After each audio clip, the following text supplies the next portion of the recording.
Bonjour à tous et bienvenue pour le nouveau mention honorable qui traite du film Les lignes courbes de Dieu. Et de quoi ça parle? Eh bien, le film nous raconte l'histoire d'une détective, Alice Gould, qui pour enquêter sur un meurtre doit intégrer de son plein gré un hôpital psychiatrique.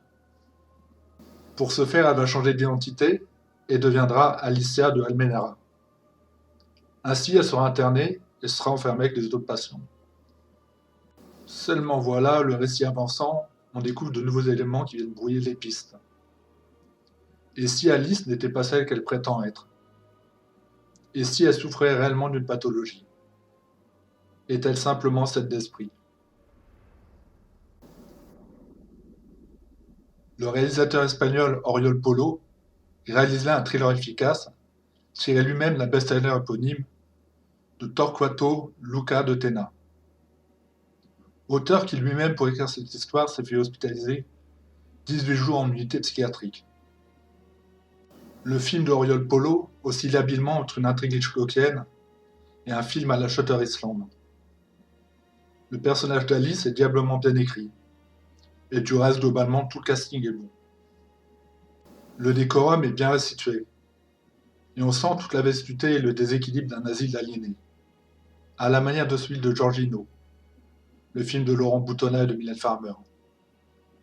Un film qui, par ailleurs, trop peu mis en avant, est pourtant excellent sous de nombreux points. Bien sûr, le film n'est pas parfait, et on pourra lui reprocher d'être parfois trop confus dans son propos. Mais sur les 2h30 que dure ce film, et oui, il dure 2h30, on ne voit pas le temps passer. Signe là que ce film est malgré tout mêlé d'une main de maître, par un artisan joaillier qui nous mène là où il le veut. Concernant la fin, je mets le lien d'une interview du réalisateur Oriol Polo, qui donne une seconde grille de lecture de son film. Attention toutefois, ne cliquez pas dessus avant l'avoir vu, le dit film. Celui-ci vous gâcherait votre expérience cinéphilique. En résumé, Les lignes courbes de Dieu, à l'image d'un excellent À l'Ouest rien de nouveau, le film de guerre tiré lui aussi du catalogue Netflix, est une œuvre à ne pas manquer, surtout si vous aimez le beau cinéma et les films à énigmes. Et ma critique est finie et je vais passer à la synthèse des commentaires positifs, négatifs, donner la note presse spectateur du film et donner ma propre note.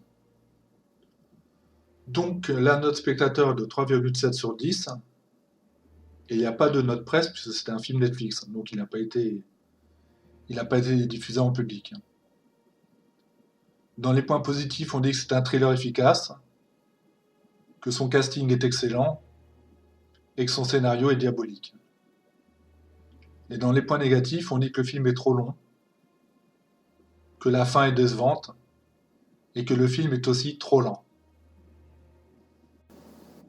Il me reste à vous dire que c'est difficile de parler cinéma, que j'ai pas toujours les mots, que j'écris malheureusement parfois mes critiques, parfois non, mais je le fais pour vous donner l'envie de voir des films.